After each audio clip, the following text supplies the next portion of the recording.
장애인 차별법이 존재한다는 것은 이 세상에 실제로 장애인에 대한 차별이 심하게 있다는 것을 의미합니다. 법으로 막아야 할 정도로요. 미국과 아시아권에서 큰 인기를 얻고 있는 드라마 이상한 변호사 우영우가 유럽권에서는 왜 인기가 없는지 분석한 글을 읽은 적이 있습니다. 유럽에서는 장애가 있다는 이유로 취업에 차별을 받는 일이 거의 없대요. 그래서 영우가 처한 상황을 문화적으로 이해하지 못한다네요. 물론 유럽에도 각종 문제와 차별이 많이 있습니다. 그래도 최소한 장애 때문에 취업에 어려움을 겪지는 않는다는 이야기가 참 부럽게 느껴졌습니다. 우영우 드라마에서 영우의 아버지는 후배인 한바다 로펌 대표에게 말합니다. 세상이 영우에게 기회를 주지 않는다고요. 실제로 어렵사리 로펌에 입사하고 나서도 영우의 어려움은 이어집니다. 멘토인 명석은 맨 처음 영우를 보고는 과연 저 상태로 변호사 일을 할 수 있는 건지 의심스러워 합니다. 다행히 금방 영우의 능력을 알아보고 누구보다 좋은 지지자가 되어주지만요. 우영우 3회에서는 무려 법정에서 검사와 판사가 영우의 변호사 자격에 의심을 품습니다. 변호사인 영우의 약점을 잡아서 공격해야 하는 검사는 치사하지만 뭐 그렇다 치고 공정해야 마땅한 재판장인 판사가 그러는 건 참 서글프고 속상하죠. 이 부분의 대본집 지문을 볼까요? 영우가 자폐인이라는 이유로 공격하는 검사에게 명석이 이의를 제기하는데 명석 생각엔 당연한 이의 제기인데도 재판장이 머뭇거린다. 고 되어 있네요. 그리고 결국 영우의 자폐장애를 공격하는 검사가 부당하다는 명석의 이의 제기는 받아들여지지 않습니다. 상황이 이렇게 되니 피고의 아버지 역시 영우를 빼고 재판하자고 하죠. 이 사건을 겪으면서 영우는 자신의 상황과 처지를 정말 아프게 인식하고 말합니다. 저는 피고인에게 도움이 되는 변호사가 아닙니다. 그리고 결국 사직서를 제출하죠. 화가 난 게 아니라 자신이 전혀 도움이 안 되고 오히려 걸림돌이 되고 있는 현실에 좌절한 거예요. 물론 이상한 변호사 우영우는 영우가 주인공인 드라마니까 이렇게 슬픈 결말로 끝이 나지는 않습니다. 영우의 하나밖에 없는 친구 동그라미의 가족에게 사건이 터지고 명석의 은근한 지원과 채근으로 영우는 다시 자신의 자리로 복귀하게 되죠. 하지만 생각해 봅니다. 이게 우영우 드라마가 아니라 현실에서 일어난 일이라면요. 영우 아버지 말대로 영우는 애초에 기회를 얻지 못했거나 이 비슷한 편견과 차별로 변호사를 그만두었을 것입니다. 영우의 동기이자 동료인 봄날의 햇살 수연이가 장애인 차별은 법으로 금지돼 있어. 네 성적으로 아무데도 못 가는 게 처벌이고 부정이고 비리야 라고 버럭 소리치며 편들어 주어야 할 만큼 현실은 장애인에게 혹독합니다. 장애가 있다는 이유로 기회를 얻지 못하는 일이 비일비재하고 심한 말로 보통 사람들 눈에는 그게 당연하고 자연스럽습니다. 보통 사람들도 기회를 얻는 게 힘든데 장애인을 배려한다고 어떤 이들은 그걸 불공정이라고 여기기까지 합니다. 우영우 드라마에서는 권모술수 권민우가 그 관점을 대표하고 있는 인물이죠. 이 게임은 공정하지가 않아요. 우리는 우변을 늘 배려하고 돕고 양보해야 한다고요. 우변이 약자라는 거 그거 다 착각이에요. 저 생각이 이 세상 대부분 사람들의 본심일 거라 생각하면서 씁쓸하게 웃었던 기억이 납니다. 그런데 솔직히 권민우가 영우에게 뭘 배려하고 뭘 양보했는지는 아무리 생각해도 모르겠네요. 그렇게 아프게 핥히고 비난하지 않아도 대부분의 장애인들은 스스로가 처해 있는 상황과 처지를 잘 압니다. 대부분의 사람들과 다른 조건을 살아야 한다는 걸 알게 되는 그 최초의 순간부터 세상은 장애인에게 뭔가 잘 안 맞고 불편하고 위험한 무서운 곳입니다. 삶의 순간순간들은 긴장이 가득하고 결코 끝나지 않는 정글 속 미로입니다. 공정이니 제대로 된 경쟁이니를 생각하거나 말할 수 없을 만큼 생존 자체가 힘겹습니다. 보호해주고 배려해줘도 그 힘겨움이 다 사라지는 것이 아닙니다. 그 피곤함과 좌절감에 넘어지지 않으려고 애쓰고 버티는 시간이 장애인의 삶입니다. 인생은 어차피 다 힘들고 피곤한 거라고요? 그래요. 맞습니다. 하지만 장애인은 인간으로 사는 그 피로와 힘겨움에 더해 애초부터 이 세상 평범한 질서에는 부적격하다고 판정받은 장애의 무게를 더 짊어지고 있습니다. 우리의 잘못이 아닌데도요. 그런데 세상은 너의 그 무게는 우리가 알 바 아니고 네 그 무거움 탓에 우리까지 불편하고 난처하니까 우리랑 같이 살 생각은 하지 마 라고 너무 쉽게 이야기합니다. 무거운 짐을 지고서라도 부디 같이 가게 해달라는데 거슬린다고 불편해하고 불공정하다고 못마땅해 합니다. 애초에 너희와 우리는 다르다고 합니다. 영우와는 입장이 매우 다르지만 저 역시 장애 여성으로서 겪는 차별을 경험합니다. 원근감을 아예 모르고 글자 포인트 10을 기준으로 할 때 제 눈에서 5cm 이상 떨어진 글자를 전혀 읽을 수 없기 때문에 저는 도저히 운전을 할 수 없습니다. 그 운전을 할 수 없는 여성 장애인이라는 이유를 들어 저에게 일할 기회를 주지 않거나 빼앗은 곳이 무려 기독교 교회들입니다. 차라리 저에게 목회자로서의 자질이 없다거나 설교를 못한다거나 하는 이유를 들어 거절해 주었다면 납득하기 쉬웠을 것 같아요. 그러나 그들의 한결같은 이야기는 운전 잘하고 멀쩡한 남자 사역자도 일할 곳이 없는 마당에 운전도 못하고 눈 나쁜 여자 사역자를 쓸 이유는 없다입니다. 그런 핑계가 가장 적법하다고 생각한다는 사실 자체가 안타깝습니다. 운전기사를 뽑는 것도 아닌데 말이죠. 여기서 교단 총회에 질문이 생깁니다. 여성 목회자, 특히 장애가 있는 사역자가 일하고 섬길 수 있는 체계를 전혀 준비하지 않은 채로 자격을 주었다는 것만으로 의기양양한 것이 과연 맞느냐 하고요. 장애인 차별의 문제가 절대로 쉽게 열릴 유리창이 아니라는 것은 잘 알고 있습니다. 사람들은 드라마 속 우영우를 사랑스러워하면서도 현실 속에 존재하는 비슷한 이들에게는 차갑기 짝이 없으니까요.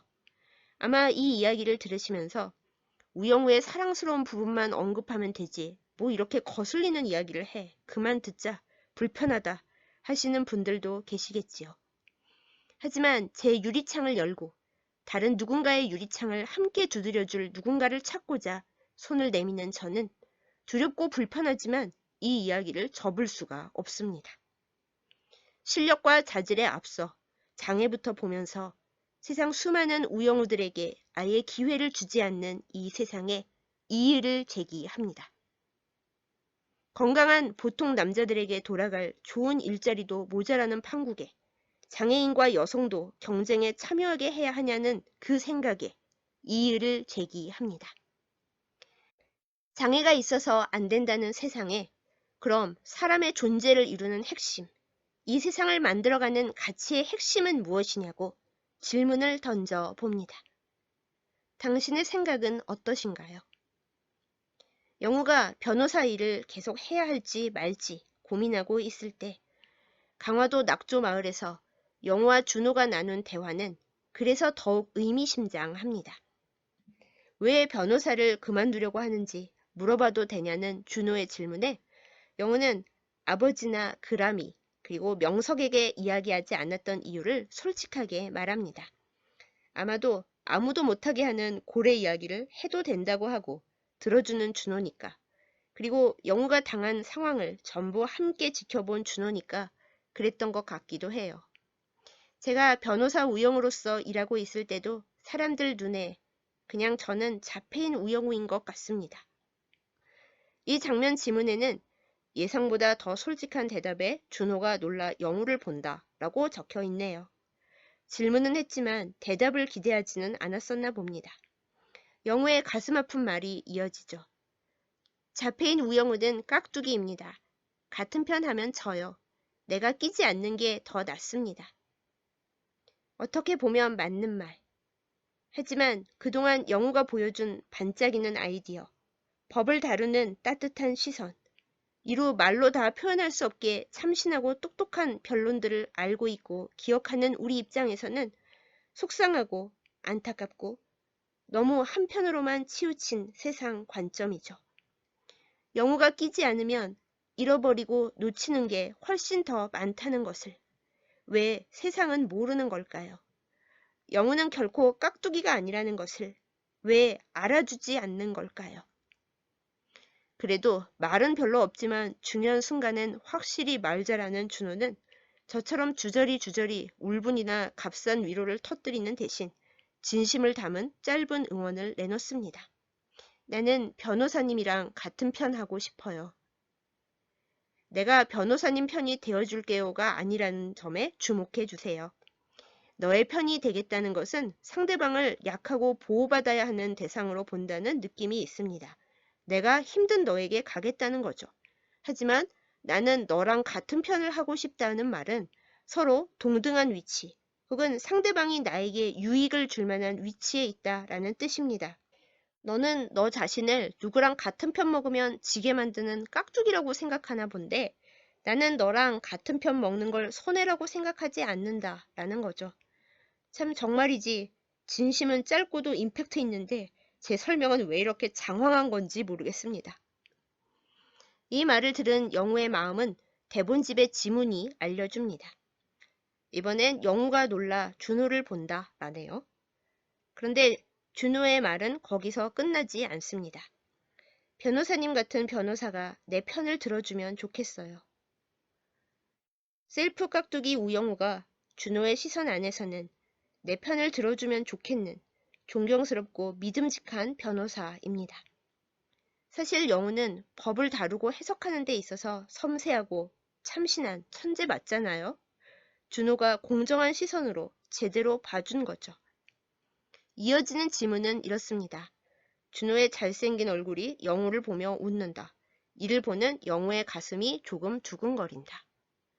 영우의 마음이 누군가를 향해 움직이는 최초의 순간입니다. 세상이 다 나를 밀어내는 것처럼 느껴지는 순간에 내가 너에게 갈게가 아니라 난 여기 서 있으니까 날 도울 힘이 있는 네가 이 세상으로 돌아와. 넌 깍두기가 아니야. 꼭 필요한 사람이야. 라고 진심으로 말해주는 누군가가 있다면 그만한 격려가 없겠죠. 준호의 이 공정한 응원을 이 세상에, 사회에 기대하는 것은 진정 사치이고 꿈인 걸까요? 창문을 닫고 숨어버린 장애인들에게 이 세상을 같이 살아갈 수 있다고, 너는 필요한 존재라고, 서로 도우며 함께 살아가자고, 그렇게 말할 수 있는 세상은 불가능한 걸까요? 그런데 이 순간 저도 겁이 나긴 해요. 장애가 있어 안 된다는 세상에 이 순간 이의를 제기하고 있는 저 자신을 돌아봅니다. 스스로를 깍두기라고 오해하고 있는 그 누군가에게 너랑 같은 편 하고 싶다고 진심을 담아 말한 적이 몇 번이나 있었으려나요? 저부터 그렇게 말하는 사람이고 싶습니다. 그리고 이 이야기를 듣고 계시는 당신도 꼭 말로 해야 알아? 라고 어색하게 넘기지 마시고 누군가에게 진심 어린 응원과 격려를 전하실 수 있었으면 참 좋겠습니다. 그렇게 세상은 조금씩 좋아질 수 있는 거니까요. 한 개의 촛불은 작고 금방 꺼지지만 그 촛불이 다른 초에 옮겨질 때 불은 꺼지지 않고 힘이 되어 갑니다. 우영우에 힘입어 작은 이유의 촛불을 켜는 저는 이 이야기를 들어주시는 누군가가 이 불씨를 세상에 계속 전달해 주셨으면 좋겠어요. 누군가는 그 한마디에 힘을 얻고 닫힌 창을 빼꼼 열 수도 있겠죠. 그 힘으로 또 다른 누군가의 창문을 두드릴 수 있겠죠. 좌절도 많겠지만 희망도 자라날 수 있다고 그렇게 믿어봅니다. 장애가 있어 절망하고 낙심하고 있는 누군가에게 감히 조용히 말씀드려요. 그 상황을 겪고 공감하고 있는 별로 힘없는 제가 감히 당신과 같은 편이 되어도 될까요? 그리고 저의 막막함을 아시는 당신이 제 편이 되어주실 수 있나요? 그렇게 금방 꺼질 것 같은 작은 촛불 같은 우리가 서로에게 힘이 되고 함께 목소리를 낼 수 있을까요? 무조건 안 된다는 이 세상이 바위이고 우리가 깨진 계란처럼 느껴질지라도 창문을 닫아 걸고 숨어버리지 말고 끝없이 계속 창문을 열어 이의를 제기할 수 있진 않을까요?